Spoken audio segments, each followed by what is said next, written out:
Подготовку проекта закона о республиканском бюджете на 2021 и на плановый период 2022-2023 годов обсудили в Магасе на совещании регионального правительства.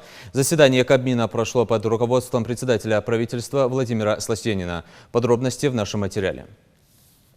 Как сообщил исполняющий обязанности министра финансов республики Магомед Шарип Исмурзиев, региональным и федеральным министерствами финансов уже проведена сверка исходных данных, применяемых при расчете дотаций на выравнивание бюджетной обеспеченности на предстоящий год. Ведется активная работа по подготовке основных направлений бюджетной и налоговой политики. Рассчитывается прогноз доходов бюджета. На сегодняшний день доклад главы республики как раз решает эти вопросы в Москве о том, чтобы расшить эту проблему.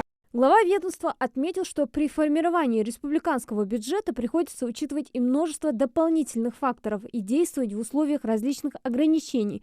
Но неизменным остается то, что бюджет должен обеспечить устойчивость финансовой системы и социальную стабильность.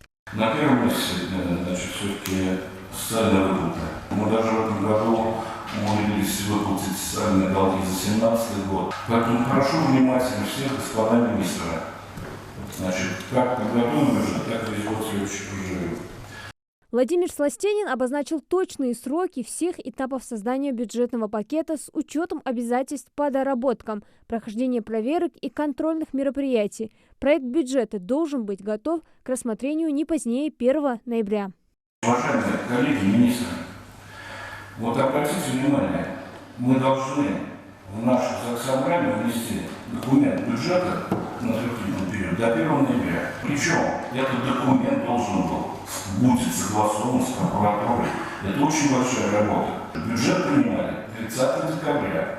Все, такого больше не будет. Вот, если Мурзиев сказал, 10 сентября первый сбор у нас. Вот первый сбор, мы всех также собираем здесь и докладываем, каждого слушателя. Каждый министр кладет себе перед глазами и график выполняет самым жестким образом. Самым жестким образом.